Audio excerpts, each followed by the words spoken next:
at the end, I had my Alice's switched up. So that's okay. Live and learn, right? Okay, I think it says we're streaming. Redirecting to YouTube. All right. We are now streaming. All right, well, Okay. welcome back, everyone, or if you are just joining us, we're excited to have Kathryn Grant share her knowledge on this second class that we're having today in September 12th. And I want to welcome those two that are still with us on Zoom. And we were hoping to have this on our Facebook page, but we've had technical difficulties. We think we have everything going, and then we get more difficulties. So we'll be on the YouTube channel again, and we'll be posting that link for anyone. And you're welcome to, there's a chat on the live YouTube channel, so you can go ahead and post questions there. You can post questions in the chat as well. So what we're going to listen to on the second class is, the title is Mysteries of the Change Log Revealed. And this is on Family Search. The description is, what's the change log and what benefits does it provide? Learn how, making sense of the change log entries. So she's going to be telling us all about that. I wanted to introduce her just one more time. I might tell a little bit different than I did at the first. So Kathryn, again, she began doing family history and she discovered that she loved it. And she also, as far as like, she teaches classes for BYU, webinars, Riverton. She does a great job, and you'll know why if you've never heard it before. She also works as a technical writer, an instructional designer with a focus on usability and process improvement. And besides family history, which she probably does a lot, she loves uplifting music, thought-provoking books, and fresh raspberries. So we'll go ahead and you can take it away now. Thank you so much again. Great, Carol, thank you.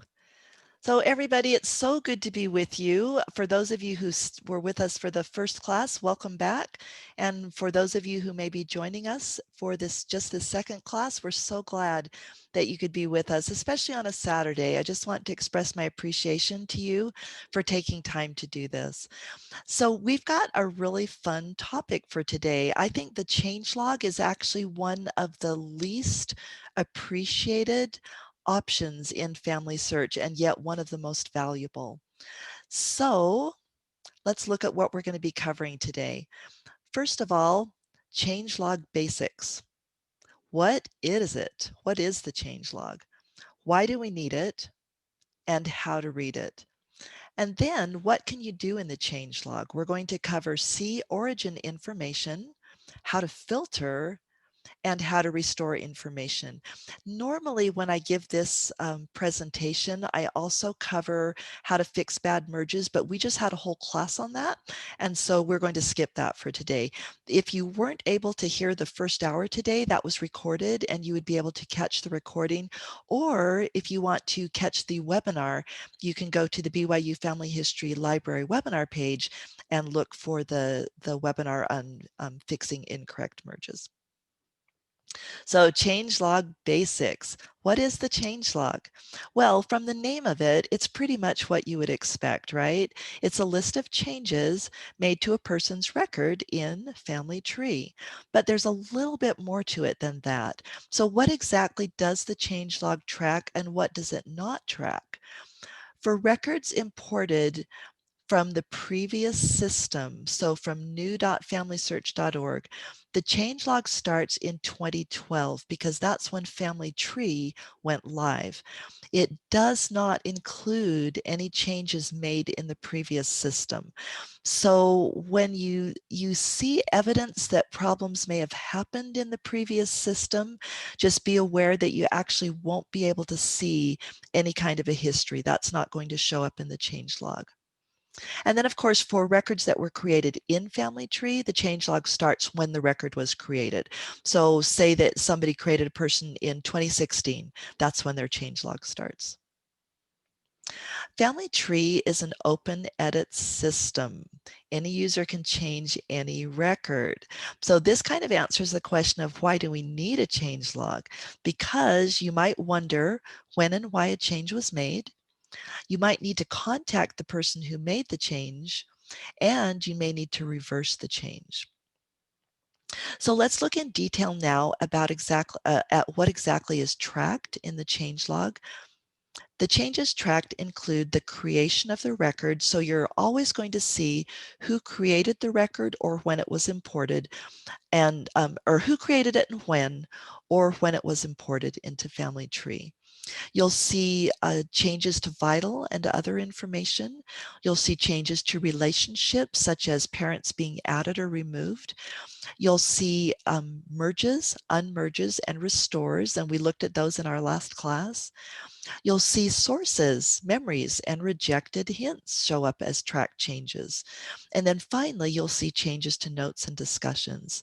The two things you won't see in the change log are anything to do with temple ordinances and anything to do with following or unfollowing.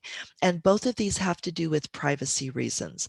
And if you're wondering what following and unfollowing is, Family Search recently renamed the watch feature to following and unfollowing, but it's essentially the same thing. So how do you access the changelog? Well, over on the right-hand side of any person page, you're going to see this latest changes box. At the bottom, you'll see a show all button. Oh, and I meant to say the 3 most recent changes are shown here in this box. But if you want to see everything, then you click show all. So when you click show all, you're going to see something very similar to this. Oftentimes, especially for new users, they'll open this up. And I think honestly, this is why maybe the changelog doesn't get used as much as maybe it could be. But that's because people get in here and they look at it and go, I have no idea what I'm looking at. So that's what we want to walk through right now, is to give you a kind of step-by-step logical explanation of what you see when you get into the changelog. The first thing to realize about the layout is that newest changes are listed first. So the latest changes are going to be at the top, and then they're going to go in reverse chronological order until you get down to the very bottom of the changelog, which will be the earliest changes. Then the changelog is divided into 4 columns. The first one lists the type of change. So this is kind of self-explanatory, maybe not all the time, but most of the time you'll be able to tell, oh, a relationship was added. A vital piece of vital information was changed, a source was attached. So this first column just gives you a summary of the type of change that was made. And every change, of course, is divided by a line. So you can easily tell where a change, like you can tell what a change is because it's bounded by those lines. Then in the next column, you're going to have details on the change. So it says over here, relationship added. Well, what relationship was added? Well, a child was added to this mother. So basically a parent-child relationship was established. And you can see in the others, it'll give you the date of the vital information or what the source was that was attached and so forth. Then in the next column, even though it's labeled date, it's actually for the date and for the user who contributed or who made that change. So this first change up here was made on March 6, 2020, and this happens to be my username, so that was a change that I made. The last column, you notice, does not have a name. I'm going to call it status for lack of a better word, because that's usually what's there, although there's a little bit of fuzziness there. But let's look at the things that you will most often see in the status column. First of all, if the information on this line reflects what is currently in the person page, then you're going to see the word current. And you can't do anything with this information here, like you can't click this to change it. If you want to change it, you do need to go back to the person page. But this is just a signal to you that whatever is in this particular item is what is showing up on the person page right now. The next one, if it says restore, that indicates that you can put this information back. If for some reason you feel like this is accurate and the current information is not, then you can click the restore button. And we're actually going to see an example of that in a few minutes. And then finally, this is the one I'll admit to you that this one puzzles me a little bit because I get different things when I click on this. So the way I would sum it up is that it will very often show you additional detail on this particular change entry. So for instance, when I click one that shows parents and children, often I'll get into it and I'll see this information repeated. And so I'm not sure entirely of the logic. I should probably ask Ron Tanner or somebody about that. But for our purposes today, just know that if you click this, you're likely to get some more information that hopefully will be helpful to you in understanding this particular change. Now, here's a really, really important thing that I wanted to point out about the changelog, and we touched on this lightly in our previous class.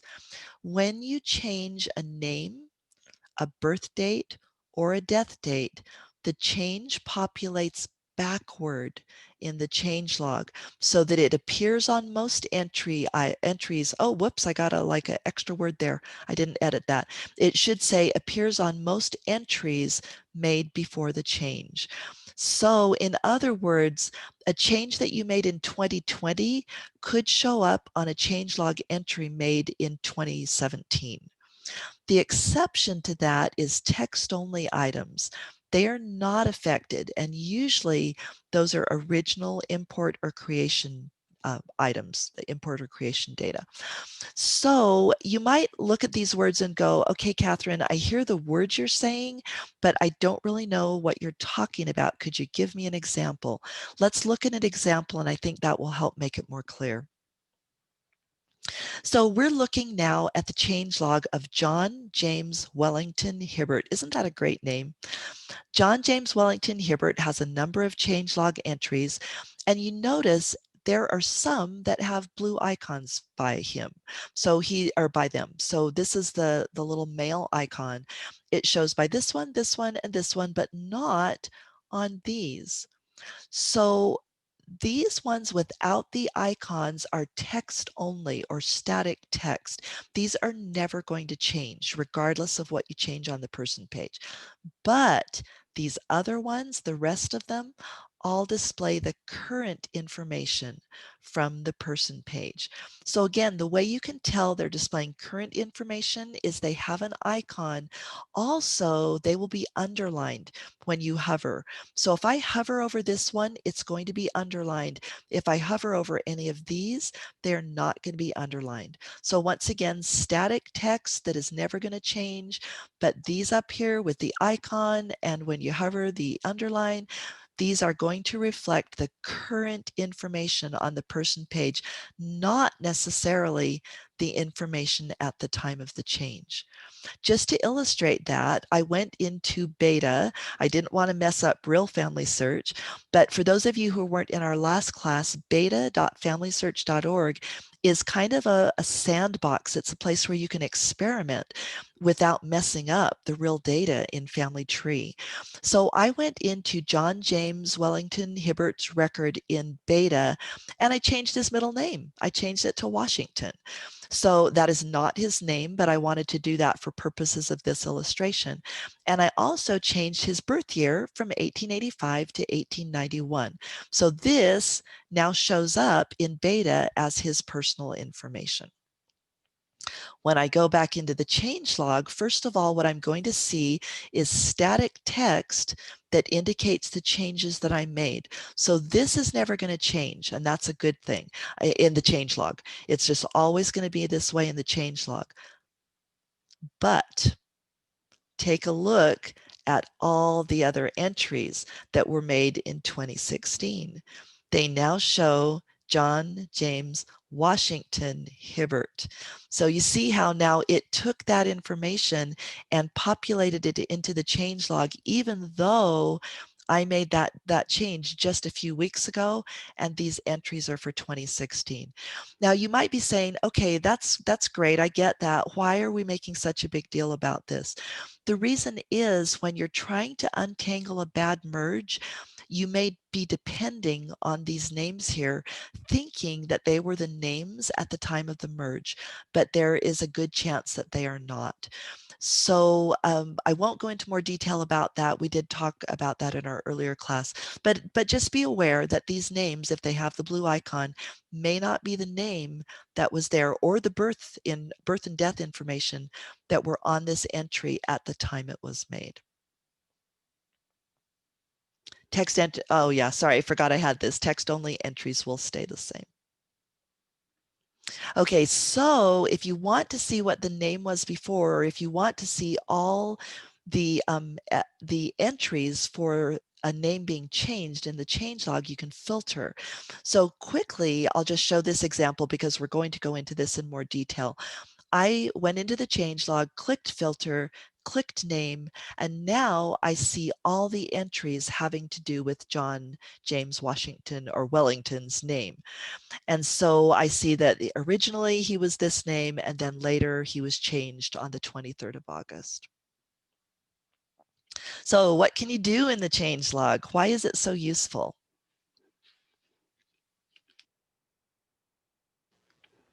So beyond simply seeing a list of changes, you can see origin information, you can filter, and you can also restore information. And again, we're not going to go into detail on this last one because we had a whole class on it just before. So the original contributor is always listed at the bottom of the changelog, not necessarily in the last entry, but at least somewhere in the last few entries. So you can see this person was added on the 16th of August by me, and these are the items that I added: her full name, her sex, and her birth information. So this is very, very useful when you're trying to troubleshoot things, is to go to the bottom of the changelog and see who that person was intended to be when they were first put into the system.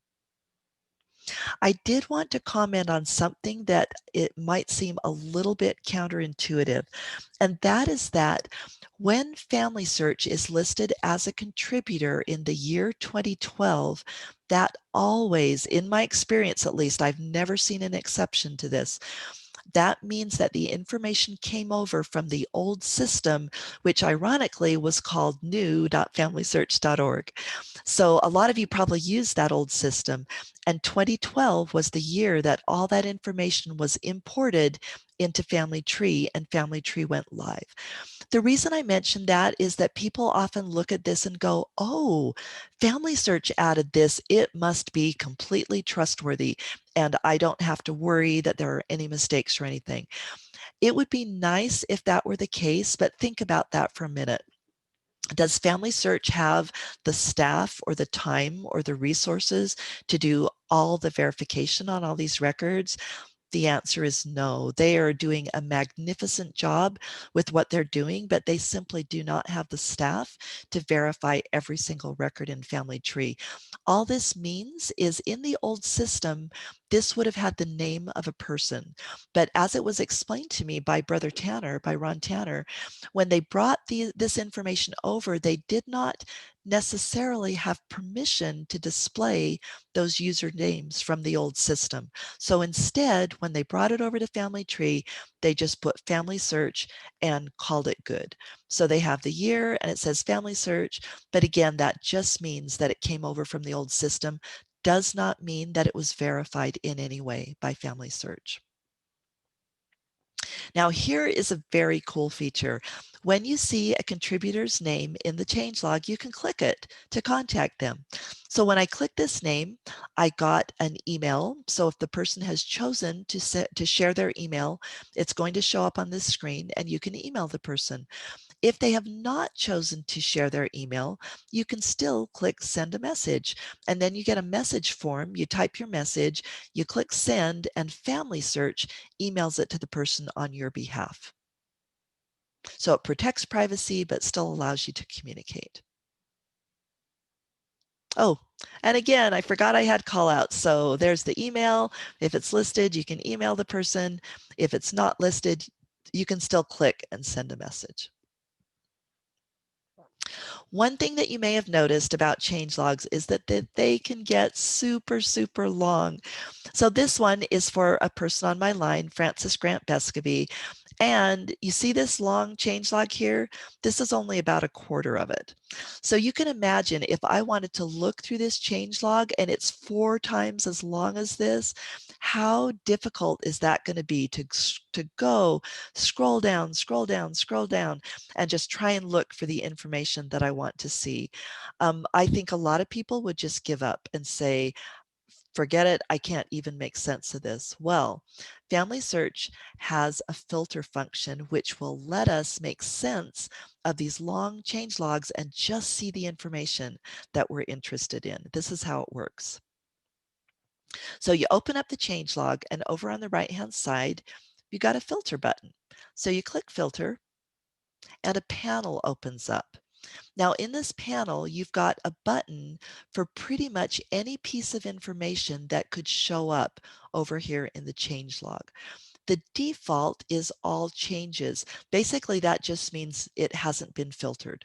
So I'm just looking at every possible change that I can see in the change log. The trick about these filters is that you can only choose one at a time. And I'd like to make a suggestion actually to Family Search that it would be really cool to be able, like the other day, I wanted to filter for deaths and burials, but right now it's not possible to do that. If you click an item, like suppose I click name and then I click death, it's going to take name off and it's just going to do death. So be aware that as of the date of this recording, you can only select one filter at a time, but it's still tremendously useful. So what it does is, I suppose that I wanted to filter by birth. So I click that. Let me go back up here. So I go ahead and click birth. It changes this huge long thing to this. And now this is manageable. I can look at this and I can see the information that I'm looking for. Doesn't that look tremendously useful? I found it incredibly useful as I've been working in my family for troubleshooting bad merges or just trying to see how the information has maybe changed if I have reason to believe that it's not correct.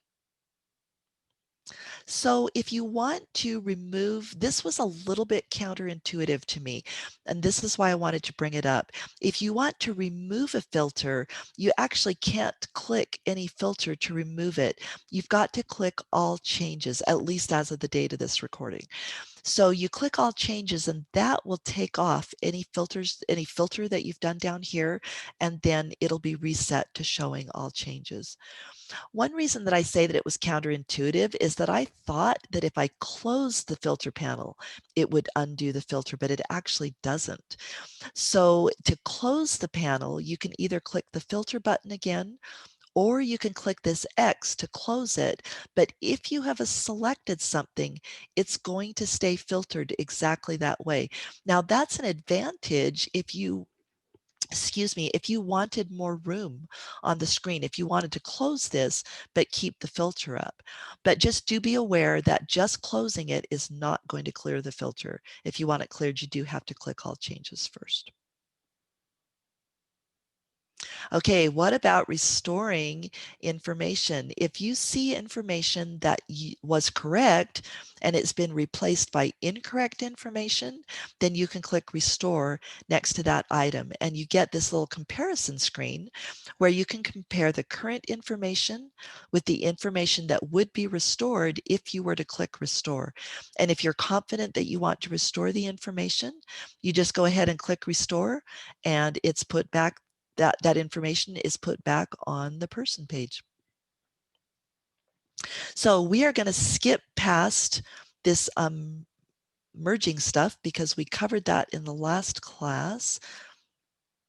And here I did want to mention, if you want more information on fixing bad merges. This is actually the class that we had last hour, and I understand that that recording will be made available to you. And then also there's a webinar that covers the same information. And if you just Google BYU FHL webinar index, then that will give you the search results where you can click and go to that page. and find this webinar. Then there's another one that actually goes quite a bit into analysis of how to figure out what needs to be fixed in a bad merge. And that's this case study, Double Trouble with Elizabeth Hepton. And again, if you just go to the BYU FHL webinar index, you can find that webinar. I wanted to end today by sharing a bonus tip, which I think is also not well known. I didn't know it for the longest time, but you can actually filter from any of the edit screens here in Vital Information. So here's an example. Suppose that I thought this birth information was wrong, or I wanted to change it for some reason. I click edit. Well, hopefully I'd only change it if it was wrong, right? So I click edit and I bring up the editing screen. There's a little link down here at the bottom that we usually don't pay attention to that says see all changes. Now this might sound a little bit misleading because if you click it, you're not going to see all changes that have been made for this person, but you're going to see all changes that pertain to the birth. So for example, when I click see all changes, from Francis Grant Bescaby's edit birth screen, this is what I get. I get all the birth entries in the changelog that pertain to him. So the changelog is filtered by by what I had selected. So everybody, that brings us to the end of our class today. We talked about what the changelog is, why we need it, and how to read it. And we also talked about how you can see origin information in the changelog, how you can filter, and how you can restore bad information or incorrect information. So with that being said, let's check the chat and see if we have any questions. And if you do have questions, you're very welcome to enter those in the chat. I actually can't see the YouTube chat. So Carol, maybe you or somebody could relay any questions that may be on YouTube.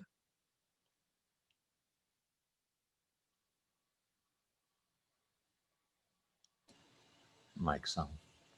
Thank you, Kathryn. Yeah, I don't see any right now on YouTube. Is there anybody on the Zoom that would like to just ask a question? Even just come off mute and ask a question? Kathryn, Yes. I wonder if it might not be a good suggestion to for you to make to Ron Denner about changing that ambiguity of that statement about the changes, so that it was clear that the date.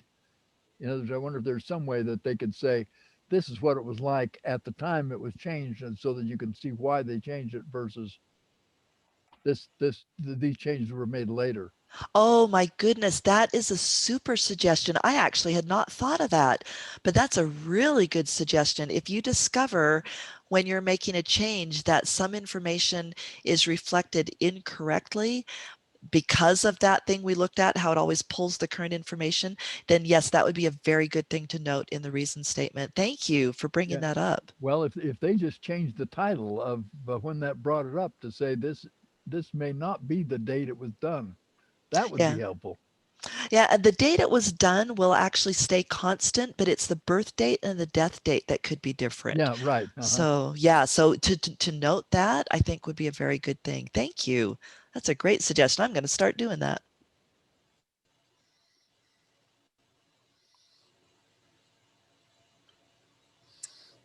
Anyone else have a question? I've got a comment again. Yes. You know, when you indicated that that came across from Family Search, Yeah. anytime I see Family Search, it signals to me that the computer was making the decision and not a person. Yes, very good point. Very good point. The only possible exception to that is I have seen in the past Family Search as a result of data quality making a change. So in that case, it did represent a real human being in data quality at Family Search, but that by far is the exception in my experience. Most of the time, it's exactly what you said. It's the computer. It was something done programmatically. Thank you for pointing that out. And that goes with the hints are determined by computer. Yep. And Good point. I found a lot of people are not very careful they're saying, oh, well, this is shown to me and they match. So they'd make that change when they didn't do enough further research to guarantee that that's a correct hint. Yes, very good point. Thank you for sharing that. So Kathryn, we have one comment on our YouTube channel, and this is really fun. This is someone from Western Australia. They said, Yay.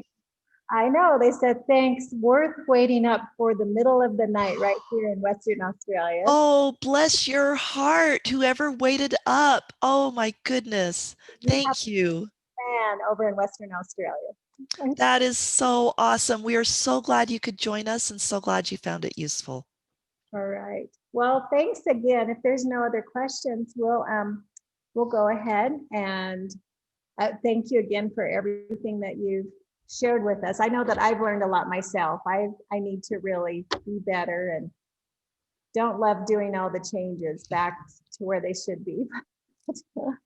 But it is definitely worth it. And hopefully people won't keep changing things. I know that's a frustration for so many. So, but I wanted to announce too that next time we will be having Beth Wiseman. She'll be sharing a couple classes with us. That'll be on October 10th. One is getting started with DNA and genealogy. And then the second one is DNA I've tested, now what? So this will be awesome to learn more about DNA. So I think that's it for today. And thanks so much again. You don't know how much we appreciate this and appreciate your time and knowledge. Thank you. Thank you. So good to be with you all. And thanks everybody for participating.